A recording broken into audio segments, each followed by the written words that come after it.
¿Cómo fue el reencuentro con tu mamá? Mirá, nosotros llegamos, yo voy en el mismo avión que siempre recuerdo que Aldo Rico, ¿no? Llegamos en el Canberra a Puerto Madryn, de ahí nos llevaron a Trelew, Palomar, Campo de Mayo. Llegué el 19 de junio, así que el 20 cumplí años.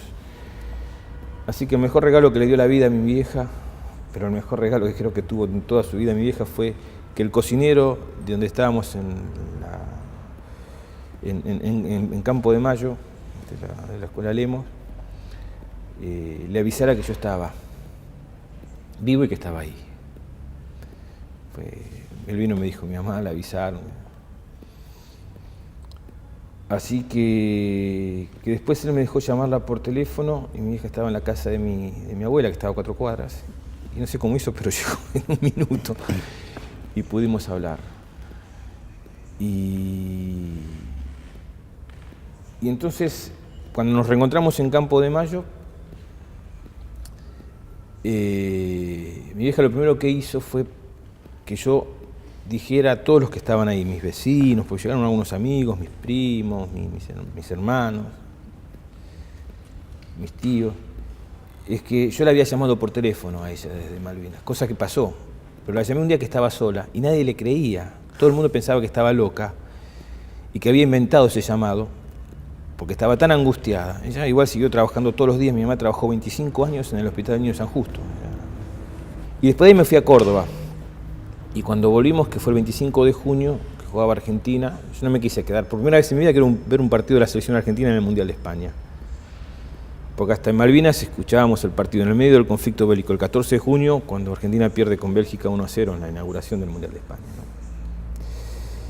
Quería volver a mi casa, estar con mi familia. Y llegué a Constitución en un micro.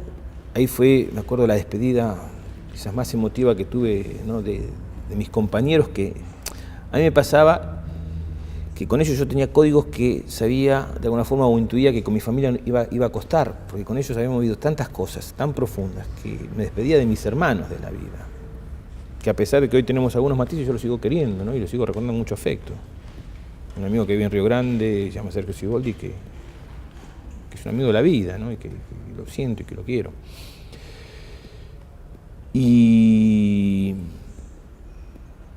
Y fuimos en el Citroën amarillo y una de las cosas que siempre me sorprendieron fueron los semáforos, ¿no? Porque empezamos a ver colores, estábamos acostumbrados a la gris, a lo que vemos ahí, ¿no? Al cielo gris, a la turba muy verde tenue y a la piedra. Entonces, ver colores era algo nuevo, es decir, ver las luces así fuertes de los semáforos. Y yo tenía muchas cartas de los amigos y de los afectos, y que decían que cuando volviera íbamos a tener un gran recibimiento. Y en mi barrio, en Aedo, siempre el 24 de diciembre o el 1 de enero, cortábamos la cuadra de mi casa y se hacía el baile después de las 12 de la noche. Todo el mundo venía con su botella de sidra, poníamos unos parlantes y se bailaba. Entonces siempre tenía la ilusión y la esperanza de ese recibimiento. Pero cuando hablé con mi mamá aquella vez por teléfono, ella me dijo que habían llevado una Virgen de Luján a mi casa y que había una cadena de oración. Todas las noches iban a rezar a mi casa con esa imagen de la Virgen de Luján. Así que cuando estábamos en Malvinas habíamos prometido con algunos de mis compañeros de que íbamos a volver de rodillas a nuestras casas. Y yo quería homenajear a esa Virgen o a ese poder volver vivo. Y entonces le pedí a mi tía que me dejara a 3 cuadras de mi casa. Siempre cuento esta anécdota, ¿no? Y empecé a ir de rodillas esperando, realmente que iba a estar toda la Argentina ahí, dándome ese recibimiento. Y lo único que hubo fue un perro, la luz blanca y mi mamá. Después hubo ese recibimiento. Tiempo después en mi barrio se hizo un recibimiento, ¿no? Digno, ¿no? Hermoso, con los chicos de un colegio ahí de la Escuela 23. Pero en ese momento fue muy duro, fue muy difícil. Y fue mi mamá, la soledad de mi mamá, el abrazo de mi mamá, el mate de mi mamá, el cigarrillo que compartimos ahí con mi mamá. Fue nuestro mundo, ese mundo de intimidad que hasta el último día de su vida, cuando yo por ahí me voy un poco, ¿no? Pero cuando ella me dice que tiene cáncer, yo me entero que tiene cáncer, le quedaban 6 meses de vida. Y a mí si me sirvió algo la experiencia esta de la guerra fue que yo no viví su muerte, me despedí de mi vieja. Yo tuve 6 meses hermosos de despedida. Cuando ella se muere, yo me despedí, ella me saludó, me voy, me dice, déjate joder, vieja, no te mueras. No, me quiero ir, estoy cansada. Lo llamo a mi hermano, le digo, venite, estaba internada en San Justo, y a la media hora se murió mi mamá. Pero me despedí, y quiero que el volver, esos códigos que me sirvieron hasta el último día de su vida, los sentí en ese momento, en ese encuentro, en esa misma escalera que mi papá bajaba muriéndose, yo subía con la vida, volviendo de la guerra. Y fue muy intenso y fue muy mágico ese encuentro. Yo creo que a partir de ahí, cada cigarrillo tenía su valor, cada mate tenía su valor, cada charla. Nosotros nos quedábamos hasta muy tarde, horas hablando de la vida. Y siempre me acuerdo de su mano y cómo la agarraba de su mano, ¿no? Mi vieja fue muy fuerte, porque yo te decía antes que me quise escapar de mi casa por el vínculo que había.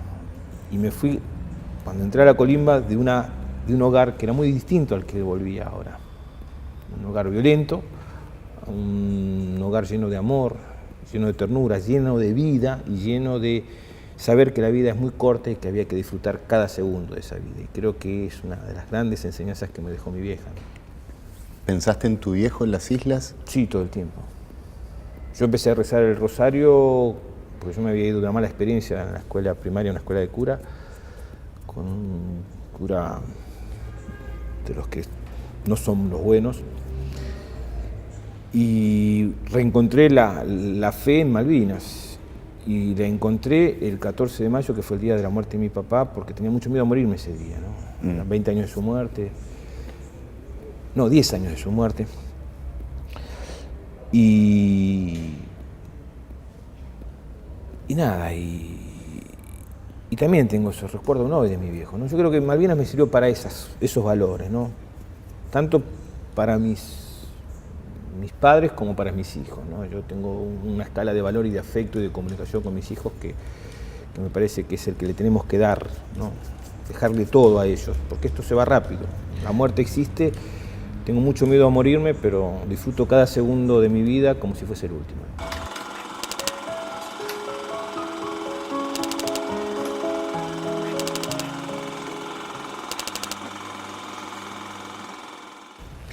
¿Cómo decidís escribir el libro? Porque estaba muy angustiado, yo necesitaba hablar. Había empezado a hacer terapia, hice teatro, control mental, terapia de grupo. Y me empecé a sentir identificado con un personaje que se llamaba Antoni Artaud. No, es un surrealista, que él cerraba los ojos y escribía desde el alma. Y yo empecé a grabar. Después tenía un amigo poeta que me ayudó mucho, un puntano, un gran escritor, Gustavo Romero Borri. Y junto él me orientó, entonces yo escribía y él me miraba. Y había, por ejemplo, el último capítulo lo escribí con la panza de mi mujer, ¿no? Porque mi compañera de la vida estaba embarazada de mi primera hija, ¿no? Yo me pude aferrar, siempre digo, a esa parte de la muerte, mirando esa panza, apostando a la vida, a esa construcción, a esa hija que venía. Y lo escribí 20 minutos a la 1 de la mañana, no te decía antes. Y ahí pude terminar. Y creo que, salvo algunos puntos y algunas faltas de ortografía seguramente, quedó tal cual el texto, ¿no? Yo soy un hombre, como dice Whitman, ¿no? Rico no es el que más tiene, sino el que menos necesita. Y soy un hombre feliz de la vida. Soy un hombre agradecido a la vida. La vida conmigo ha sido muy generosa, más allá de lo que pasó con mi papá o con la guerra, porque pude reconstruir, recomponer, ¿no? La psicología lo llama resiliencia, cómo a través del arte uno puede cicatrizar las heridas, pero también cómo ha servido para que muchos pudieran hablar. Yo el libro lo llevé y me reuní con todos mis jefes, aunque no lo recuerden, debatimos el libro acá en Buenos Aires, y yo les decía, no es la verdad absoluta, es una mirada que hay que respetar y que podamos aportar y sumar. Pero no fue indiferente, y la película tampoco, y sirvió para debatir, para hablar. Puede gustarte o no, la película fue maravillosa por lo que generó, por cómo abrió diálogo, cambió y abrió un diálogo. Y pudo empezar primero a hablar entre padres e hijos, entre excombatientes y sus hijos, su familia, empezar a exorcizar y a transmitir y a poder hablar de esa posibilidad.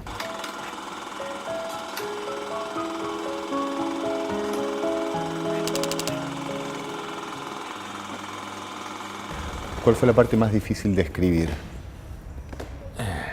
Primero atreverme, después me tomé 17 meses. Después me fui al sur, me fui a Río Grande, con este compañero, que aún tengo las grabaciones, y grabábamos mirando hacia Malvinas, y grabábamos todas las tardes nuestros recuerdos. Y no fue un libro individual, fue un libro colectivo, participaron varios compañeros míos de Malvinas. Muchos creen que es una autobiografía, pero fue un libro que yo no me atreví a hacerlo solo, yo necesitaba voces. Y igual que la película fue un trabajo colectivo. Porque había que hablar de esta mirada, de la necesidad de empezar a contar. Creo que hoy uno ve este presente y es otra Argentina, es otra mirada de Malvinas, ¿no? Y creo que mucho se ha construido y que muchas voces tuvieron que pasar, entre ellas las mías, para poder llegar a lo que se siente hoy, a lo que se vive hoy. Pero fue difícil atreverse, ¿no? Bueno, la película tuvo 3 etapas. La primera fue cuando lo conocí a León Gieco, que lo entrevistaba, llegó 1 hora antes, tenía que entretenerlo, le había justo regalado un libro mío a un compañero de trabajo y se lo pedí y se lo di a León. Le dije, mira, empezamos a hablar, solo le pido a Dios y de la música. Él me decía que no tenía nada que ver con Malvinas, que le había escrito para lo que fue el conflicto con Chile, pero que fue nuestro himno y que aún hoy sigue siendo ese himno de Malvinas, ¿no? Y lo increíble que él no sé de qué forma consiguió mi teléfono, me llamó a mi casa 2 semanas después, un sábado al mediodía, yo estaba yéndome al supermercado y dice, soy León Gieco, te imaginas, se me cayeron los pantalones. Me dije, te quiero conocer, me pareció extraordinario este libro tiene que hacerse una película. Y me dice, el martes te llamo al mediodía para juntarnos. Lo encontré a las 6 de la tarde y terminamos de charlar a las 3 de la mañana. Él tenía en el medio un recital, yo en el medio tenía que ir a un programa, porque justo fue la semana que lo de Rousselotti y la calle de mi viejo, y él me acompañó a una entrevista, que todo el mundo creía que era para él, y al final era tuya. Y estaba mi mamá no podía creer que estuviera, León, qué salto, ¿no? Y yo le dije, si se hace algún día una película, yo lo único que te voy a pedir es que vos hagas la música. Al año siguiente lo conozco a Bauer, por un documental que hizo sobre Eva Perón, La tumba sin paz. Y también me había impactado el documental. Le regalé el libro, le dije, esta va a ser tu próxima película. ¿Cómo lograste transmitirle a Gastón Pauls lo que había pasado? Y nos encontramos en una cena y yo le pedí a Gastón que me acompañara a Mar del Plata. Y entonces el sábado a las 6 de la mañana, el sábado siguiente nos encontramos y nos fuimos a Mar del Plata. Yo tengo una casita de mis abuelos ahí por el Faro, un barrio que se llama El Far. Y si hay algo que amo de la vida es caminar por la playa a la mañana, ¿no? Sentir ese viento, el ruido del mar, ¿no? Para mí ese es el lugar, un momento mágico que tengo. Y yo siempre le pedí a mi familia que el día que muera me lleven mis cenizas ahí, a un lugar que se llama Los Acantilados, sí, y me tiren las cenizas ahí. Ahí llevé las cenizas de mi mamá ya. Y lo llevé a ese lugar, que hay un lugar, una piedra que mi hija del medio la llamaba la piedra de los sueños, ¿no? Entonces lo senté ahí y le dije, mira, acá derecho están las Islas Malvinas, pero yo siempre me sentaba en ese lugar. Si vos mirás para allá y te concentrás, vas a mirar nuestro sur, nuestra Patagonia. Pero lo importante es que si lográs 15 segundos de una mirada de un excombatiente, vas a hacer una gran película, porque el secreto del soldado es la mirada. Si hay algo que nosotros podemos tener muchas diferencias, y la tenemos con mis compañeros, pero si hay algo que nos une, es la mirada. Y siempre recordaba, cuando estudiaba teatro, que en Romeo y Julieta, Teobaldo era un personaje de 18 años que siempre lo hacían actores de 40, porque era muy difícil ponerse en la ironía de ese personaje, y no era fácil, cuando uno se metía en la muerte, trabajar con un chico de 18 años. Y Gastón trabajó mucho eso, y Tristán fue muy detallista. Una de las anécdotas, cuando estábamos en la filmación, una de las escenas del Pozo de Zorro se hizo en diciembre con 35 grados de temperatura, en un estudio acá, creo que por la calle Jujuy, si no me equivoco. Y habían filmado todo el día. Y yo llegué, porque lo acompañé bastante, salvo 2 semanas, creo que estuve casi toda la filmación, ¿no? Y entonces había hecho una escena muy buena sobre el Pozo de Zorro. Y todo el mundo estaba contento después de filmar horas y horas. Y cuando me vino a consultar a mí, yo le dije, está muy buena esta escena. Le dije la palabra pero. Me dijo, ¿qué es ese pero? Yo, no, déjate, hermano. Todo el mundo me miraba porque, viste, todo el mundo quería ir. Estaba bien hecha la escena, sigamos adelante. Y no le quise decir. Y vino el productor y me preguntó. Entonces yo le dije, mira, si hay algo que uno sentía cuando agarraba una piedra con el frío, era que te dolía, te lastimaba, el frío te lastimaba, te cortaba, era como agarrar algo al rojo vivo, algo que te cortaba. Entonces, yo no sentía ese dolor, porque se sentía que había calor todavía, que no había el dolor del frío. El frío te lastima. Y entonces, bueno, el aire acondicionado a 0 grados, empezaron a mojar todo y se volvió a filmar hasta que se logró ese dolor, ¿no? El dolor de la piedra, el dolor de la mano, ¿no? del frío. Así que se trabajó muy intensamente, se habló con muchos excombatientes. Nosotros estuvimos en San Justo, en el centro de excombatientes de San Justo, durante varias semanas, todos los sábados íbamos y hablábamos con ellos, con los de La Plata, fuimos a Corrientes, fuimos a Mar del Plata,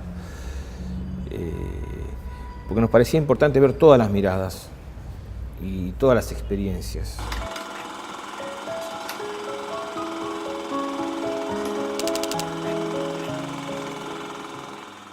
Yo fui 3 veces al Reino Unido. La primera vez fui a un festival llamado Viva, que se hacía en Manchester.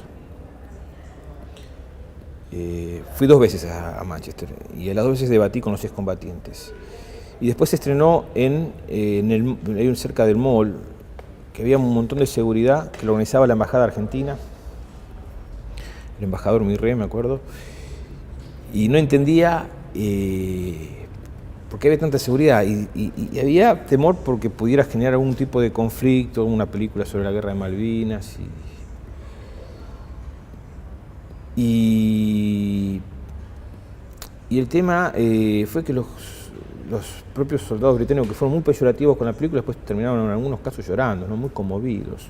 Tuvimos varias reuniones, diálogos, porque en definitiva esa mirada de la guerra, ¿no? Lo que significa el estrés postraumático, lo que significa el dolor y la secuela que te deja la guerra es universal. Y me pasó en Francia también, con veteranos de la guerra de Argelia, o de veteranos de la guerra de Vietnam en Estados Unidos, es decir, que pudieran sentirse identificados por esa mirada, ¿no? de lo que es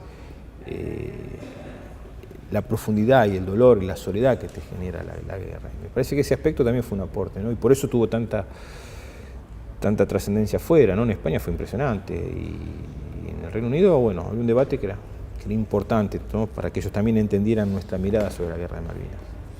¿Cómo fue volver a las islas? Fue muy duro, porque yo no quería ir. No es que no quería ir, no lo había pensado como alternativa de ir. Me acuerdo que 2 amigos, que son los míos que quiero mucho, uno Gustavo Abú, periodista de Radio del Plata, y otro que es mi hermano de la vida, que es Claudio Rigoli, que es el conductor de C5N, ¿no? Sí. Ahora, fueron las 2 personas que me dijeron, vos tenés que volver a Malvinas. Y ahí hablé con mi trabajo, les gustó la idea. Como yo era excombatiente, hablé con la Cancillería Argentina y la vieron como una posibilidad porque era un corresponsal, ya estaba trabajando para medios extranjeros. Se habló con la Embajada Británica para informar y bueno, y volví siendo como periodista. Nunca pensé que iba a tener la trascendencia que tuvo mi viaje, porque... Bajaste del avión y están... Primero por el tema del rechazo y de la falta de noticias de los kelpers que nos atacaron bastante. A mí fueron bastante violentos conmigo. Y después, porque era el primer excombatiente que volvía. Y pasé a hacer de un recuadrito, a hacer tapa de los diarios y a generar polémica, ¿no? Cuando vos estás para allá. Y hay sectores que no les gustaba, quizás mi impronta o mi imagen, esta mirada humana y no tan bélica o tan de reivindicación bélica. Y cuando llegué al primer lugar para comer, ahí en el Goose Green, en el hotel me quisieron directamente pegar los kelpers. Recuerdo un tipo que se llama Patrick Watts, porque decía bueno, que era Esteban, confundían con un teniente, y fueron muy violentos, y a la noche me empezaron a tirar piedras en el hotel donde estaba, y me tiraban los autos encima. Y entonces ya empecé a sentirme muy angustiado. La noche fue muy difícil, porque fue reencontrarme con todos los fantasmas. Si algo que me sirvió de Malvinas fue el volver, fue mi mejor remedio para darme cuenta de que la guerra había quedado en el 82. Pero tuve que pasar el proceso de enfrentarme a esos fantasmas.